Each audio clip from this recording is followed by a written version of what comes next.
Hai adik-adik, kembali lagi dengan Kak Rina di online class 101. Kali ini kita akan belajar kelas 4 tema 8, subtema 2, keunikan daerah tempat tinggalku. Di pembelajaran 5, kita akan belajar bahasa Indonesia, PPKN dan SBDP di halaman 101 sampai dengan 110. Gimana kabarnya adik-adik? Semoga semuanya dalam keadaan sehat ya. Nah, adik-adik, ini ada Lani ya, kalau yang pakai pita nih biasanya Lani. Siswa di kelasku dari berbagai daerah di Indonesia, masing-masing daerah punya keunikan sendiri. Nah, adik-adik, ini ada pentas seni ceritanya ya. Kemudian ada tari ya, membahas tentang tari-tarian. Nah, kemudian Dayu kan dari Bali ya, jadi Dayu menjelaskan ciri-ciri gerak tari Bali. Seperti ini. Ya, ciri-cirinya adalah pada umumnya gerakannya itu lincah, energik, dinamis, dan cepat. Ya, tidak hanya kepala, tangan, dan kaki yang digerakkan, mata juga digerakkan. Seperti Bali, Sumatera juga punya ciri-ciri khusus dalam gerak tari. Nah, apa saja nih ciri-cirinya? Ya, nih kalau dari Sumatera ciri-cirinya lincah dan gesit juga. Kemudian biasanya menekankan pada gerakan-gerakan kaki. Ya, gerak lengan, tangan, jari, leher, dan kepala tidak beragam dan tidak rumit. Nah, adik-adik, keunikan ini adalah keunikan yang disampaikan oleh Dayu dan Beni ya. Nah, kemudian gimana keunikan gerak tari suatu daerah secara khusus? Salah satu contoh tari dari Sumatera yaitu tari sedati dari Aceh. Nah, bagaimana keunikannya? Nah, ini ada penjelasannya ya. Ini contohnya seperti ini adik-adik. Nah, ini tari sedati sangat dinamis, langkah maju mundur ke samping kiri dan kanan, serta lari dengan angkatan kaki tinggi ya. Pada tari sedati sangat cepat. Hal ini membuat tari sedati sangat menarik. Tepukan dada yang menimbulkan suara keras dari dalam dan dalam, serta jentikan jari bersuara lembut pada penarinya membuat tari sedati menjadi lebih menarik. Nah, sekarang adik-adik gimana dengan daerah adik-adik nih? Karina contohkan ya, misalnya dari Jawa Tengah. Nah, kita memiliki di Jawa Tengah memiliki beberapa tarian ya. Lalu tari apa yang ada di daerah asalmu? Nah, kalau di Jawa Tengah ada tari Brambangan Cakil ya. Kemudian bagaimana geraknya? Bagaimana gerak tarinya? Nah, tarinya ada dua jenis gerakannya. Pertama, gerakan kesatria dengan pola gerak atau ragam gerak halus. Kedua, gerakan raksasa dengan gerak bapang. Lalu keunikannya pemeran kesatria, pemain harus memiliki wajah rupawan atau ganteng ya, atau wajahnya rupawan, gerakan yang lembut dan luas. Sedangkan pemeran cakil harus memiliki perawakan lincah sehingga ia akan menampilkan kesan kasar serta beringas. Nah, pemeran cakil juga cenderung atraktif dalam memainkan gerakannya. Nah, adik-adik kemudian bertanyalah kepada teman-teman apakah mereka mempunyai keragaman ya. Nah, nanti ditulis di sini, misalnya kegemarannya apa nih, nanti namanya siapa. Misalnya Kak Rina suka menyanyi, tulis Rina.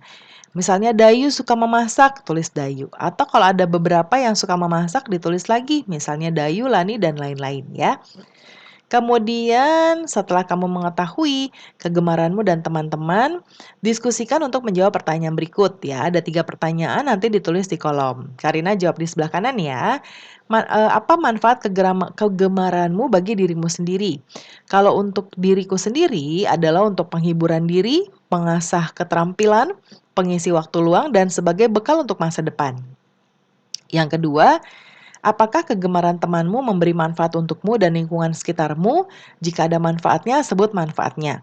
Manfaat kegemaranku bagi diri sendiri dan lingkungan antara lain membuat kita pandai bergaul, menjadikan kita saling menghargai dan menghormati, menambah teman dan sahabat, dan mengurangi stres, serta meningkatkan kepercayaan diri. Yang ketiga, apakah kegemaranmu mengganggu orang lain? Bagaimana supaya kegemaranmu tidak mengganggu orang lain? Tuliskan hasil diskusimu dalam kotak berikut. Nah, ini ya, kegemaranku tidak mengganggu orang lain. Nah, supaya kegemaranku tidak mengganggu orang lain, yang saya lakukan adalah berusaha tidak merugikan orang lain, tidak memaksakan kegemaran kita kepada orang lain, membuat kegemaran kita bermanfaat bagi orang lain, dan tidak memamerkan kegemaran kita kepada orang lain, ya. Nah, berikutnya adik-adik ada cerita judulnya Cadara. Ya, ini boleh dibaca dahulu ya. Nah, lalu kita akan menjawab pertanyaan berikutnya. Tuliskan ringkasan cerita di atas pada kotak berikut. Nah, ini ada ringkasannya Karina buatkan, boleh adik-adik bacakan ya, di-pause dulu videonya lalu dituliskan. Ini ada paragraf pertama, kemudian ini paragraf kedua, dan paragraf ketiga. Kita ke nomor 2. Sebutkan tokoh-tokohnya. Tokoh-tokohnya ada Panglima Wire, ya, Cadara, teman-teman Cadara, dan suku Kuala. Lalu yang ketiga, menurutmu apakah Cadara merupakan tokoh utama? Nah, betul ya, Cadara ini adalah tokoh utama. Alasannya karena Cadara muncul terus-menerus dan mendominasi cerita. Selain Cadara, ada juga tokoh utama lain yaitu Panglima Wire.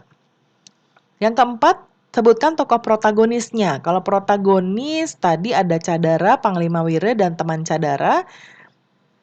Kemudian apa yang dimaksud dengan tokoh antagonis? Menurutmu siapa tokoh antagonis di cerita tadi? Nah, tokoh antagonis adalah tokoh yang bersifat jahat ya. Tokoh antagonisnya adalah suku Kuala.